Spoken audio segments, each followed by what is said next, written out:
Vocês entenderam, Lucas, né? Mas tem histórias maravilhosas, né? Por exemplo, Faraó foi servo de Deus. Nabucodonosor também. Deus usou ímpios para um certo propósito, né? Então nós cremos que tudo está nas mãos do Senhor. Amém. Até a vida dos ímpios. Eles pensam que eles estão com a bola toda? Não. Assim como correm os ribeiros de água, assim está a vida do rei na mão do Senhor. Para onde quer, ele o inclina. Então, nosso Deus é soberano e Ele pode fazer todas as coisas. Deixa eu compartilhar com vocês. Na segunda-feira, eu costumo entrar aqui cedo, mas eu fico com tanta saudade de vocês, por causa do louvor, sabe? Faz uma falta, fica vazio aqui, né? Mas é bom estar com os irmãos e adorar o Senhor. Hoje à noite, talvez não vai dar para falar tudo hoje. Contem comigo. 1, 2, 3, 4, 5. Eu serei piedoso com vocês. Agora, se eu ver que dá para, eu vou colocar tudo, tá? Se eu olhar assim, ver que não, a gente vai parar. E fica a outra parte para domingo que vem, tá bom? Mas hoje, eu quero pensar com os irmãos. Nós já falamos aqui, em outras ocasiões, mas o que nos traz aqui? É claro, a pessoa de Deus, nós estamos aqui para adorar o Senhor, Ele é o nosso Deus, nós não negociamos isso, nós não abrimos mão disso, Ele é o nosso Deus. Deixe-me lembrar, o nosso Deus, Ele arroga para si unicidade. Ele já começa na revelação da sua palavra dizendo que Ele é o único Senhor. Eu sou o único.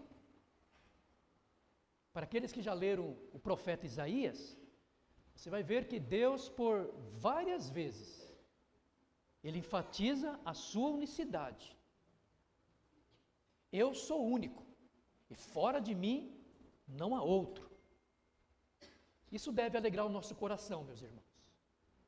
Saber que nós estamos do lado do Deus verdadeiro, do Deus certíssimo.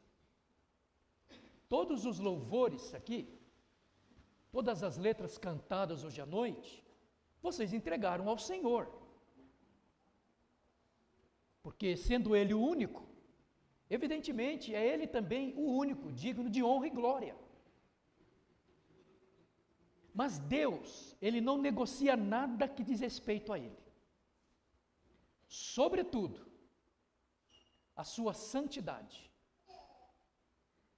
A santidade em Deus é a coroa dos atributos divinos. Entenda isso. Deus é tudo o que Ele é perfeitamente por causa da santidade. Ele não se contamina com o mal. Ele não tem deslizes. Deus, o seu Deus, olha só, nunca precisou se retratar com ninguém. Foi cantado aqui. Nunca pediu conselhos. Amém? Louvado seja Deus. Não há uma junta onde Deus tem que se assentar ou se assentou, por exemplo, para criar o mundo. Me refiro à esfera humana ou até mesmo angelical, até porque a Trindade estava lá. Esse é o nosso Deus. Ele é santíssimo. Ele é puro. Tão puro de olhos que ele não pode nem sequer contemplar o mal. Ele está no nosso meio. Então nós o adoramos. Nós cantamos louvores a Ele. Agora, veja bem. Tudo que nós cantamos não podem ser frases criadas. É como se a alma estivesse numa tremenda ebulição e comece a jorrar espontaneamente essas verdades. Verdades maravilhosas que só dizem respeito a Deus. Vamos ver então sobre a santidade de Deus. Você vai para o livro do profeta Isaías, o capítulo 6, versos de 1 a 13.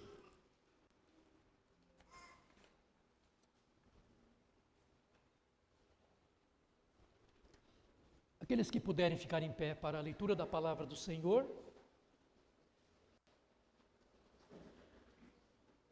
Então, Isaías, capítulo 6, versos de 1 a 3, vai dizer assim: No ano da morte do rei Uzias, eu vi o Senhor assentado sobre um alto e sublime trono, e as abas de suas vestes enchiam o templo. Serafins estavam por cima dele. Cada um tinha 6 asas. Com 2 cobria o rosto, com 2 cobria os seus pés e com 2 voava. E clamavam uns para os outros, dizendo: Santo, Santo, Santo é o Senhor dos exércitos. Toda a terra está cheia da sua glória. Querido Deus, nós pedimos que o Senhor se compadeça de cada um de nós e nos leve pela sua palavra, Senhor. E apesar das nossas limitações, nos ajude, na pessoa do Espírito Santo, a compreender um pouco mais da magnitude desse atributo que só habita no Senhor, a sua santidade. Ó Senhor, e se nesse auditório há pessoas que não te conhecem como único e verdadeiro Deus, que nessa noite o Senhor possa abrir os olhos, abrir os ouvidos, trabalhar profundamente nessas almas. Mostre Cristo, Senhor. Mostre o Salvador nessa noite. Que corações se inclinem diante da majestade do grandioso Deus.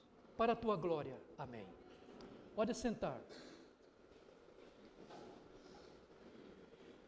Santidade, a coroa dos atributos divinos. Mas eu quero introduzir essa mensagem, citando como exemplo um santo do século XIX, seu nome, Robert Murray M'Cheyne. Ele era um pastor piedoso, ele é do século XIX, 1813, tendo falecido em 1843. A biografia desse homem registra que ele nutria uma grande paixão por Deus. Pouco depois da sua conversão, M'Cheyne ele criou um hábito de registrar a sua vida cristã em um diário. Então ele registrou as seguintes palavras em seu diário. E essas palavras vai demonstrar, é como se M'Cheyne estivesse abrindo o seu coração e testemunhando algumas coisas sobre a santidade de Deus que foram impactantes na vida dele. Por exemplo, no dia 30 de junho de 1832, ele escreveu: muito descuido, muito pecado e tristeza. Desventurado homem que sou. Quem me livrará do corpo desta morte? Entra, minha alma, em teu refúgio e esconde-te no pó, por causa do temor do Senhor e da glória da sua majestade. Pouco mais adiante, no dia 3 de julho de 1832, M'Cheyne registrou isso.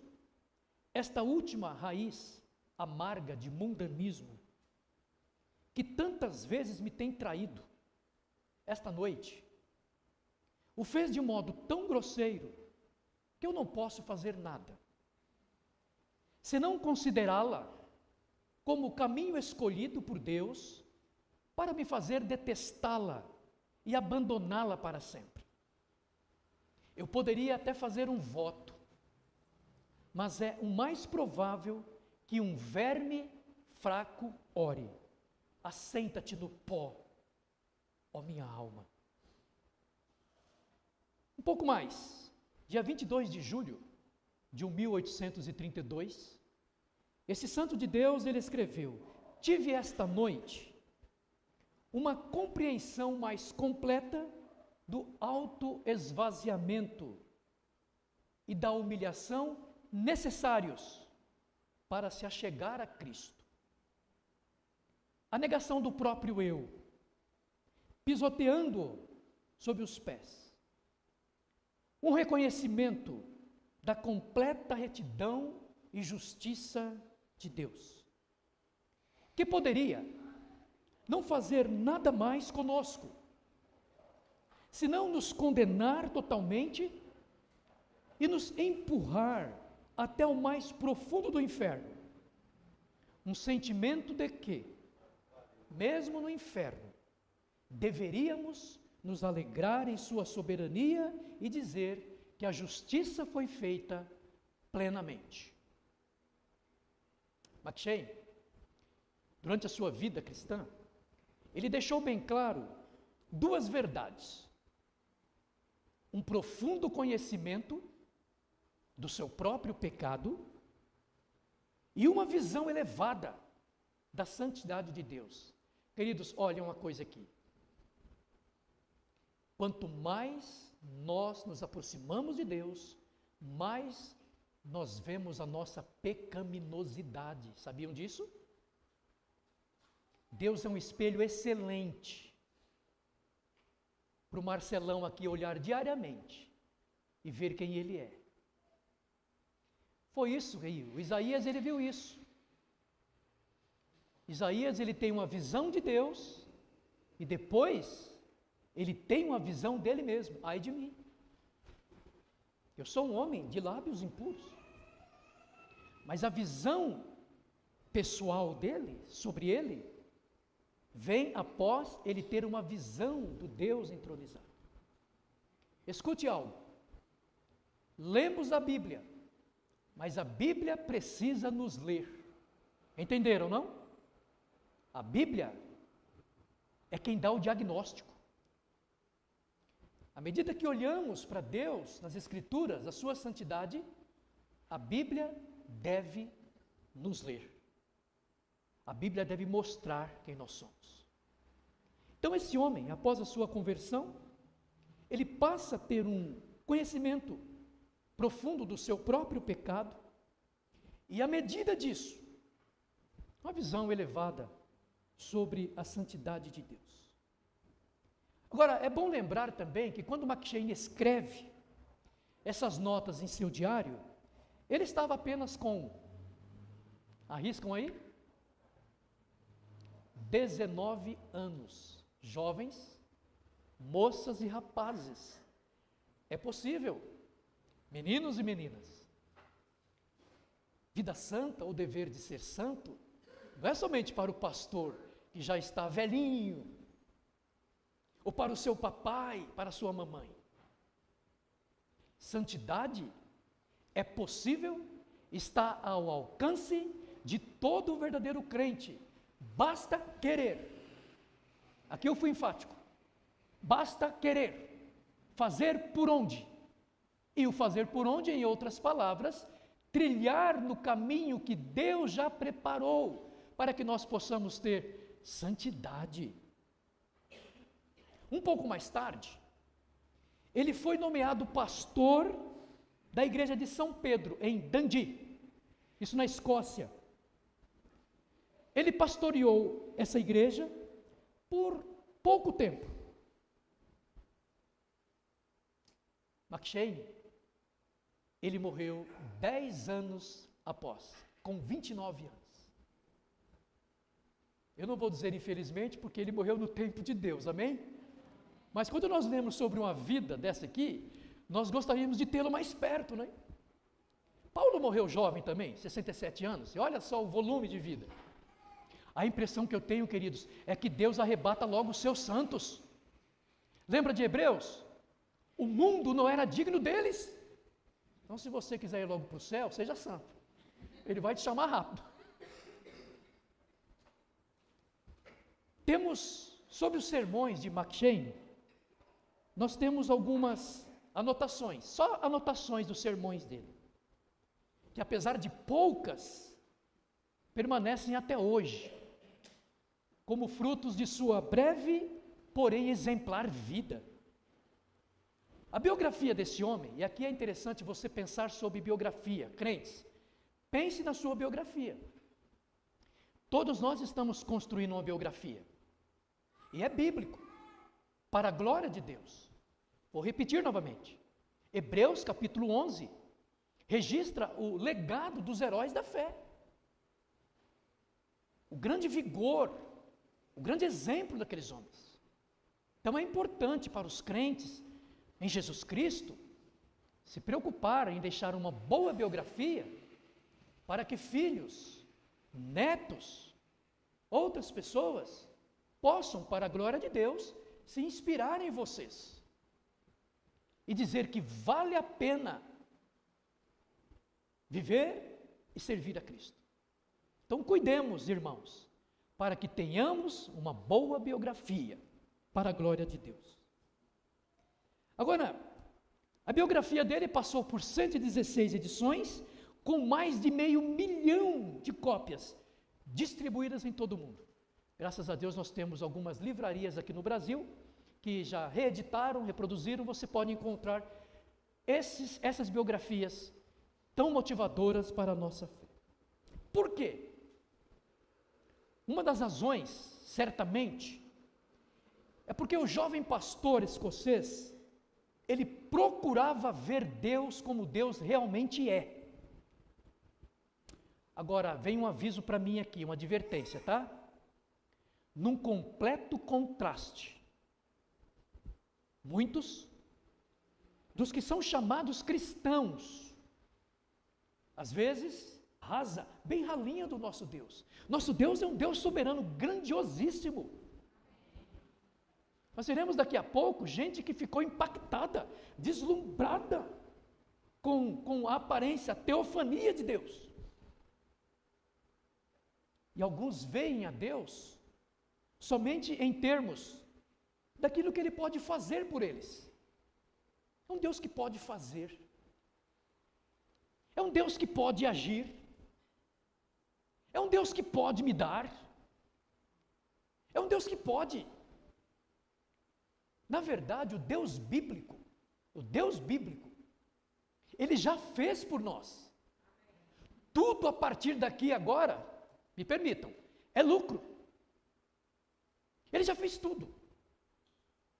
E quando eu digo que Ele já fez tudo, é claro, eu estou me referindo à essência da sua obra, que foi se revelar em nós, ou a nós, na pessoa do seu unigênito Filho. Filipe, eu estou há tanto tempo convosco, e você diz, mostra-nos o Pai? Quem vê a mim, vê o Pai. Então Ele já fez tudo por nós. Eu quero que você entenda isso. Em Jesus, o soberano do universo, o ser mais importante de todos os tempos, de todo o universo, se revelou a vocês. Ele veio até nós. A graça veio até nós. E quando isso aconteceu, esse não foi um momento qualquer. Porque naquela ocasião, o ser do universo, ele desceu como forma de Emanuel, o Deus conosco. Então não podemos ter uma visão débil, rala, superficial desse Deus. Precisamos estar profundamente impactados, deslumbrados, louvando com a alma, cantando e contando ao mundo as belezas desse Deus. Precisamos, irmãos, precisamos impactar nossa geração, precisamos impactar nossa igreja, nosso bairro, tendo essa visão profunda de Deus. Queridos, deixe-me dizer aqui, todo aquele que já foi verdadeiramente encontrado por Deus, foi impactado. Lembra que hoje nós falamos no antes e depois, né? Então não tem como não pensar no antes e no depois. Você pensa no antes, errantes, pecadores, só dava prejuízo, a moral estava sendo jogada no lixo, mas o dia em que o Deus Santo soberanamente veio um vislumbre da glória, e nós vimos a beleza de Deus na face de Cristo, e hoje nós estamos aqui restaurados, não jogamos nosso dinheiro fora,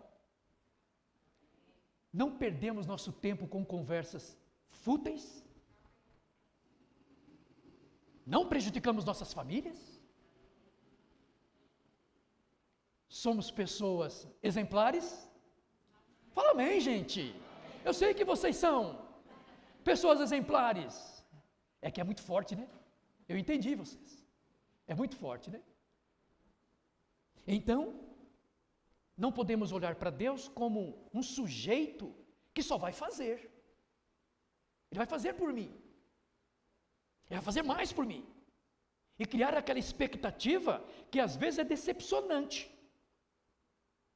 Mas concentrar a mente na santidade de Deus e rogar a Deus, dá-me Senhor diariamente uma visão mais elevada da sua pessoa. Mas, se quisermos ver Deus como Ele realmente é, vê-lo como Ele realmente é revelado em sua palavra, atenção queridos, vê-lo como Ele é realmente revelado na sua palavra, então tem que ir na palavra, amém? Tem que folhear o sagrado livro, devemos entender e reconhecer esse fundamento da fé genuinamente cristã, o nosso Deus é santo. Esse é o carro-chefe da fé cristã. O nosso Deus é santo. O Deus que nos salvou é santo. O Deus que é Pai e Senhor de nosso Senhor Jesus Cristo, Ele é santo. E deixe-me dizer, por algumas vezes Ele mesmo diz isso sobre Ele. Levítico, vou fazer uma citação, capítulo 11, versos 44 e 45, ele vai dizer: sede santos, porque eu sou santo. E vejam aí, ele é o padrão de santidade. Então, se você perguntar, por que eu, crente, devo ser santo? Porque o meu Deus é santo. Então, ele é o padrão. Mais tarde, o apóstolo Pedro, ele vai repetir isso à igreja, né? Sede santos, porque eu sou santo. Ele ali citando a Deus. Mas eu quero pensar com vocês aqui, especificamente no assunto. Nosso primeiro tópico é santo. Santo é o Senhor nosso Deus. Amém, meus irmãos? Amém. A santidade é sem dúvida, e aqui o termo é esse mesmo, é sem dúvida o mais importante de todos os atributos de Deus. Nós vimos ali Isaías 6, de 1 a 3, seres angelicais. Isaías teve essa visão. Há um fato interessante ali. Ele diz que no dia do rei Uzias, vocês pegaram aí? Tem alguém reinando na terra. O nome desse rei é Uzias. Isaías sabe disso, mas ele diz algo interessante. Olha o verso 1. No ano da morte do rei Uzias, olha só, eu vi o Senhor assentado sobre um alto e sublime trono, e as abas de suas vestes enchiam o templo.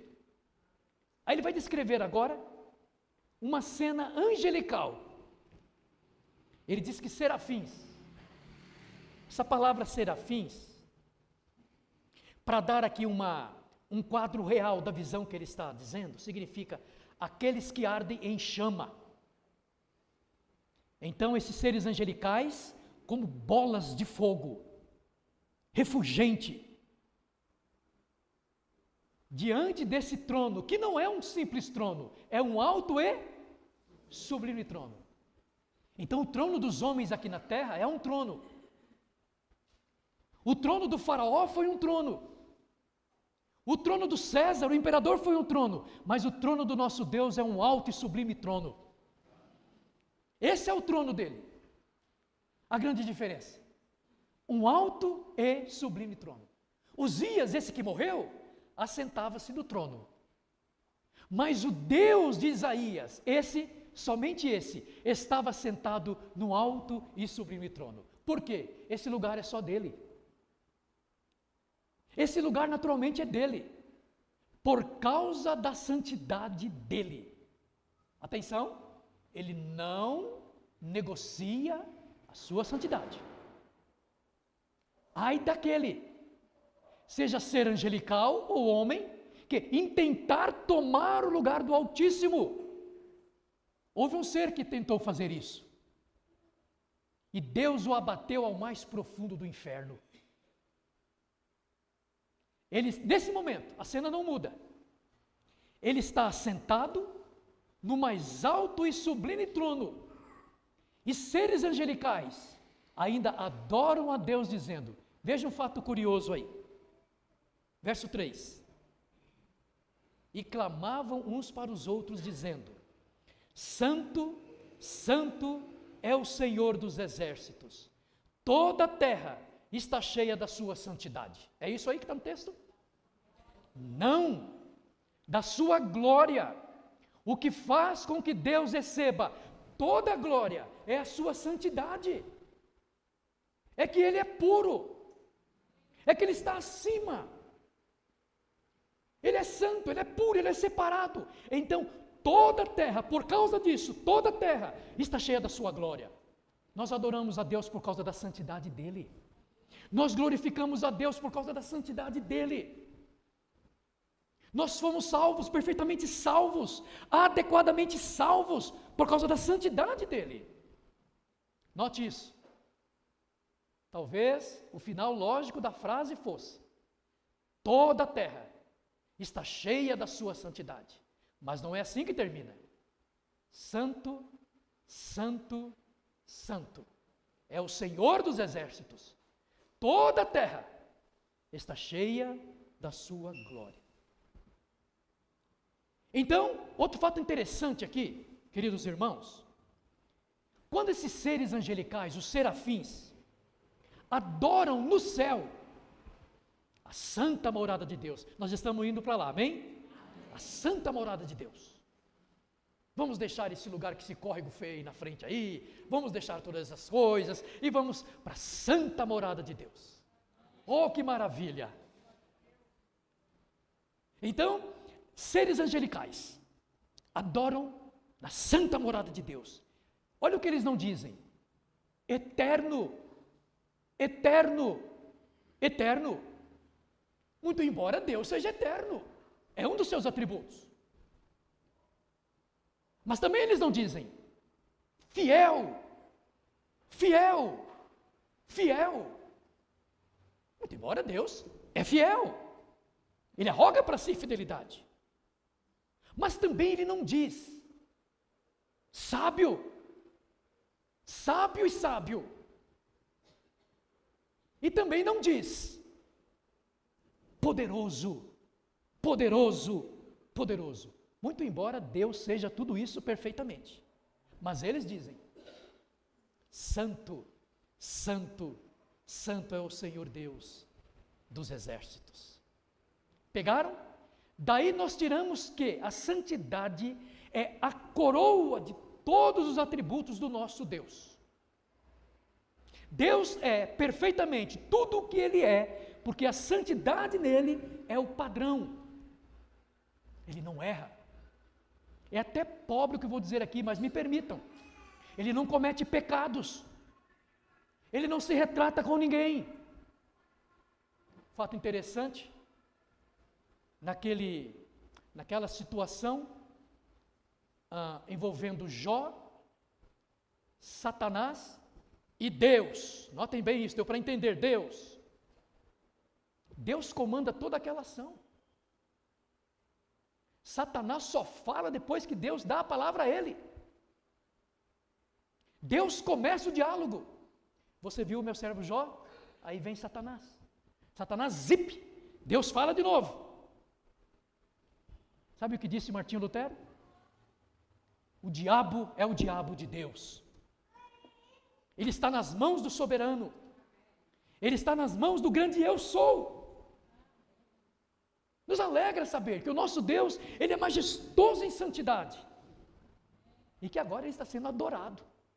E que um dia, nós vamos nos unir a um grande coral, na Nova Jerusalém. E vamos cantar noite e dia.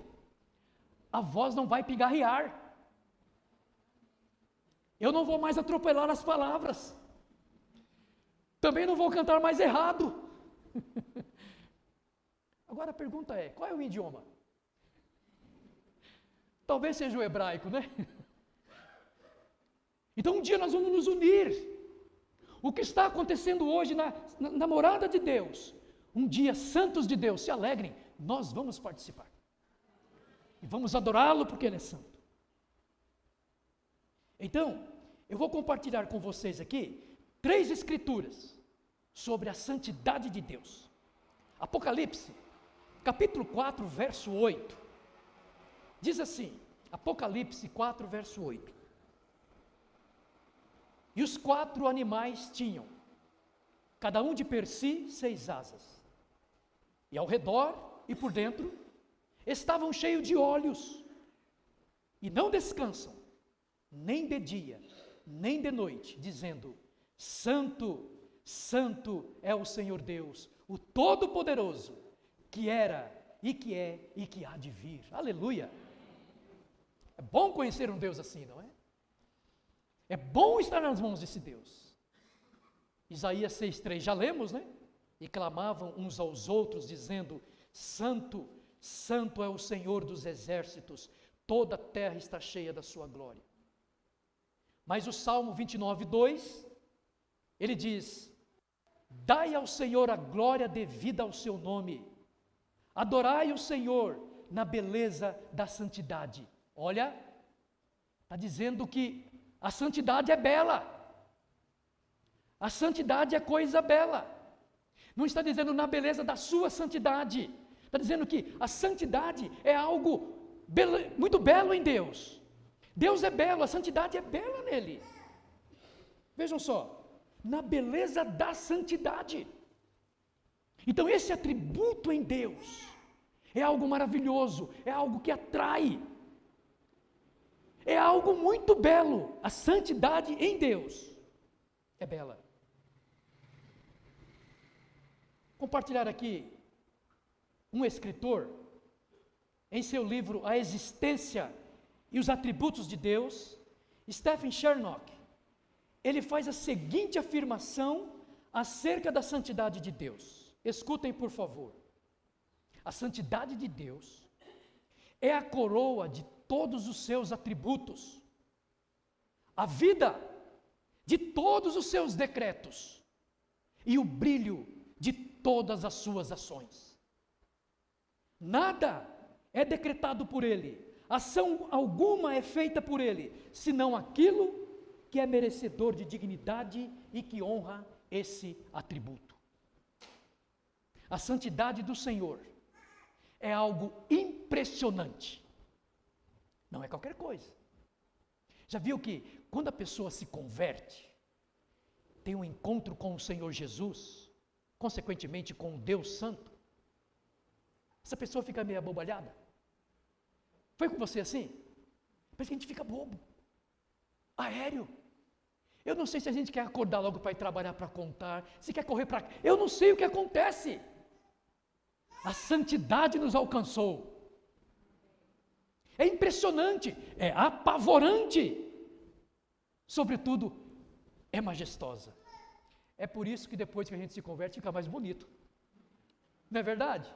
Pode dizer que é. A gente fica mais bonito, meus irmãos.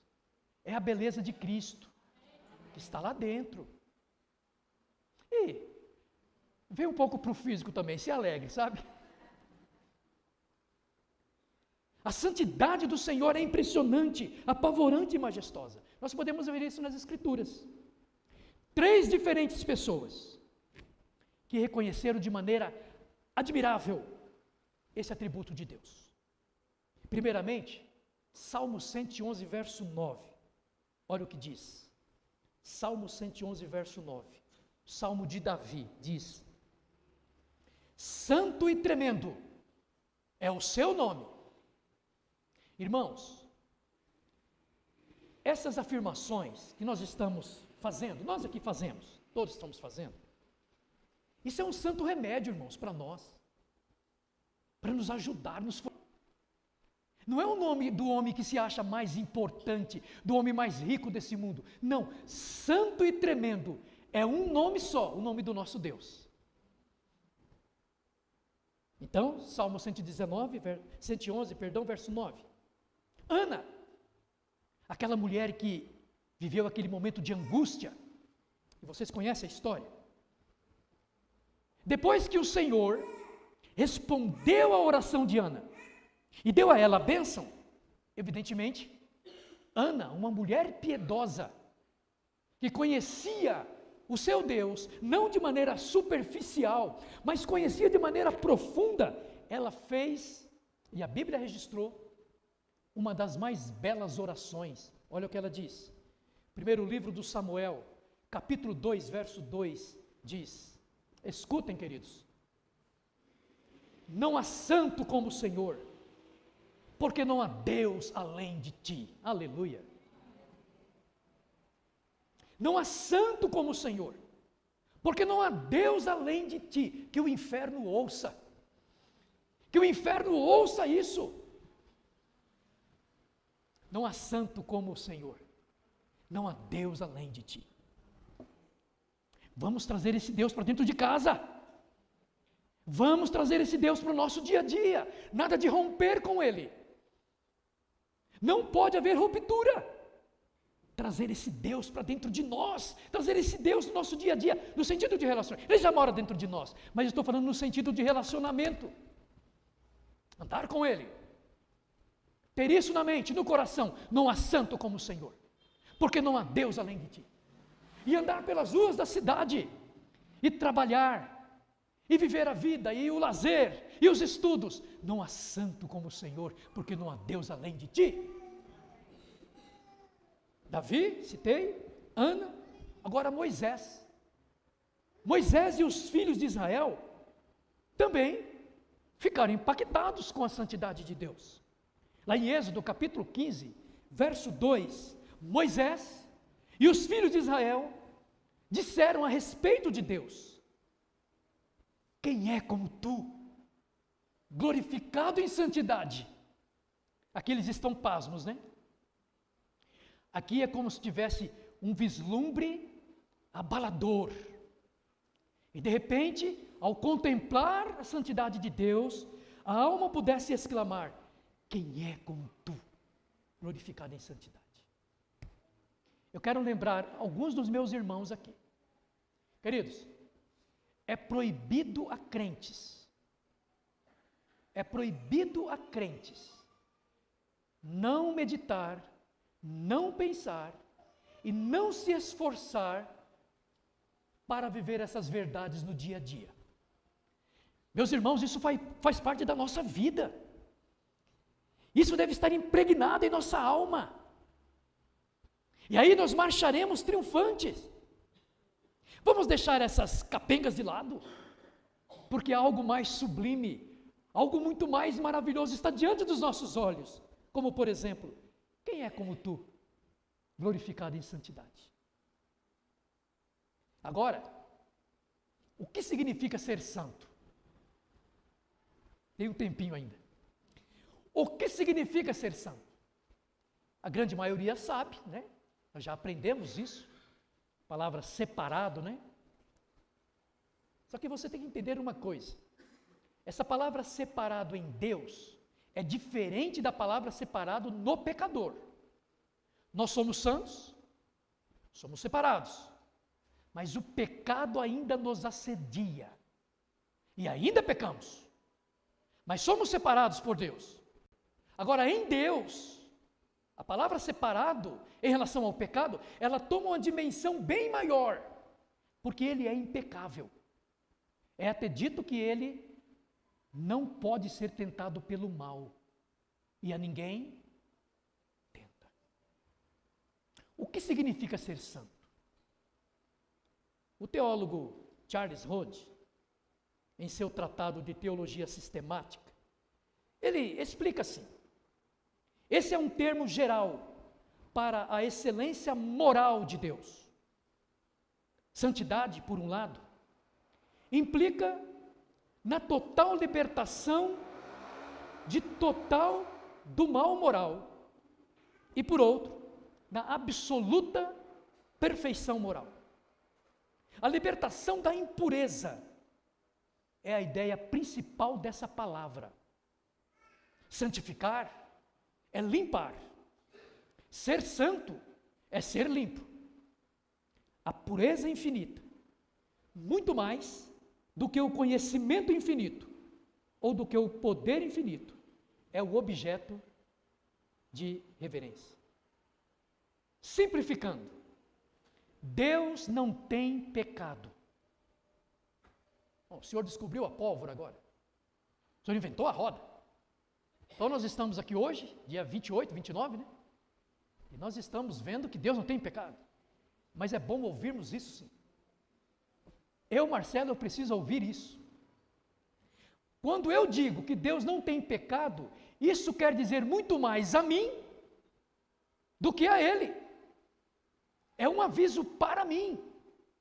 Marcelo, seu Deus não tem pecado. Toma cuidado, camarada. Coisa interessante. Ele não se conforma a algum padrão de santidade. Ele é o padrão.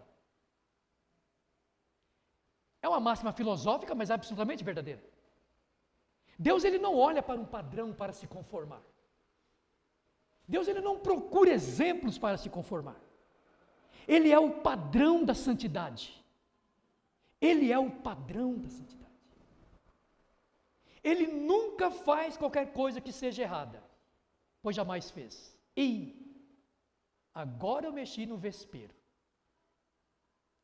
Porque alguns dentre nós podemos pensar assim: o Senhor não sabe como está a minha vida. E eu estou aqui servindo a Deus, estou orando, eu tenho um ministério na igreja, e a minha vida está toda. Até nisso ele acerta, porque ele é didático, ele quer sempre nos ensinar. Ele quer sempre nos ensinar. Presta atenção. Deus poderia ter tirado Israel do Egito, como tirou, e colocado de imediato em Canaã, na terra prometida. Foi isso que ele fez? Não. Colocou no deserto e deixou rodeando. Por quê? Era um povo obstinado e de dura serviço. Então eu vou te ensinar, eu vou ensinar você, Israel, no deserto. Deixou passar fome, para depois mandar o maná. Deixou ter sede, para depois tornar águas amargas e águas doces. Deixou ficar assustado diante do mar, para depois abrir. Então, independente da maneira como está a sua vida, Deus nunca erra. E se a sua vida, meu querido irmão, minha querida irmã, de fato está nas mãos desse Deus, independente da maneira como você está vivendo, você nunca esteve tão bem seguro. Lembra de Jó? Ainda que ele me mate, nele eu esperarei. O homem era só carniça. O homem era só o trapo, carne em trapo. E ainda assim, ele diz: ainda que ele me mate, nele eu esperarei. Ele disse mais: eu sei que o meu Redentor vive, e que por fim ele se levantará da terra. Então, não existem graus de santidade em Deus, pois ele é perfeitamente santo. Estamos caminhando aqui para conclusão. Eu estou com dó de vocês. Entre Deus e nós, pecadores, existe um abismo que separa a santidade da falta de santidade. Por isso, ele entendendo que nós precisamos dele, ele vem nos auxiliar na pessoa do Espírito Santo. Ele é santo e nós somos pecadores. É por isso que Deus, vejam só, ele não poupou anjos quando pecaram. Antes, precipitando-os no inferno, os entregou a abismo de trevas, reservando-os para o juízo. Seres angelicais, que foram criados para o louvor do Senhor. O Senhor não os poupou. Do mesmo modo, o pecador que não se arrepende também será mandado para o inferno. Porque Deus é santo e o pecado não herdará a santa morada de Deus. Entendem isso? Por isso, o pecador que não se arrepende, que não vai a Cristo chorando e confessando os seus pecados, está só aguardando a consumação da ira de Deus. E finalmente, como podemos ser santos? Conceito básico: exercendo fé no Senhor Jesus Cristo, o unigênito Filho de Deus.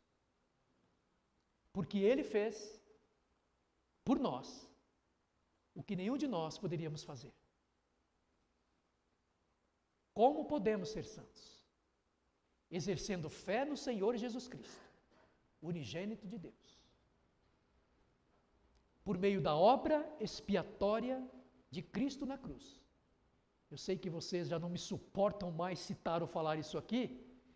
1 Coríntios 15, 3 e 4 fala sobre isso. Cristo morreu pelos nossos pecados, segundo as Escrituras. Foi sepultado, ressuscitou ao terceiro dia, segundo as Escrituras. Como posso ser santo? Confiando em Cristo somente e na obra expiatória de Cristo. Cristo veio resolver esse problema. O pecado estava nos matando. Deus é santo. Ele não tolera. Ninguém pode chegar diante dele com pecados. Então Deus, ele toma a iniciativa e em Cristo, ele é o Deus encarnado e na cruz ele morre por nós ou por nossos pecados. Para que de agora em diante, justificados, nós possamos estar na presença dele, no Deus que é santo. Mas a justiça, o filtro, é a justiça de Jesus Cristo. Como posso ser santo? O santo Deus imputa a santidade àqueles que creem somente em Jesus. Sabe o que é imputar? Imputar é colocar na conta. Então, o sacrifício de Cristo na cruz, a sua santidade, Deus imputou, colocou na conta do pecador. Hoje, Deus, quando Ele olha para os remidos, Ele vê a sua justiça, que se chama Jesus Cristo. E Ele declara: esse não tem culpa mais, está justificado. Como posso ser santo? Olhando e crendo na obra expiatória de Cristo. O apóstolo Paulo disse aos Coríntios: vocês foram lavados, foram santificados, foram justificados no nome do Senhor Jesus Cristo. Todos nós aqui crentes, não temos mérito algum, nenhum. É como diz John Owen: nas minhas mãos não trago nada, a cruz de Cristo somente me apego. Eu oro assim diariamente, sabe? Deus, eu estou na tua presença, mas não trago nada em minhas mãos, a cruz de Cristo eu me apego. Cantamos hoje à noite aqui, né? Aquela bela canção. Como posso ser santo? Deus é santo. E se nós queremos agradar a Deus, apesar do pecado, precisamos já ter comido e bebido de Jesus e se encontrar justificado diante do Deus que é santo. Meus irmãos, o culto de domingo passado, culto de hoje à noite e tantos outros que o Senhor permitir, é feito ao Deus que é santo. Ele é o nosso Deus. Que privilégio, meus irmãos, ter sido salvo por Cristo e hoje estar ligado no Deus que é santo, estar amparado, estar guardado. A nossa oração é que todos nós, a começar por mim, já estejamos vivos e entendamos perfeitamente o que significa santidade, maior atributo de Deus. Não jogue fora o que foi dito. Isso pode valer a sua vida. Considere. Se alguém nesse auditório vivendo longe da santidade de Deus, sendo crente, cuidado. Você está perdendo tempo. Você nem abraça o mundo de vez e nem vem para a igreja de vez. O que você está fazendo da vida? Não que se abraçasse o mundo teria algum lucro, mas temos que tomar decisão. Lembram do Elias lá diante do povo lá? Até quando vocês vão cochear? Se Baal é por ele, somente para ele.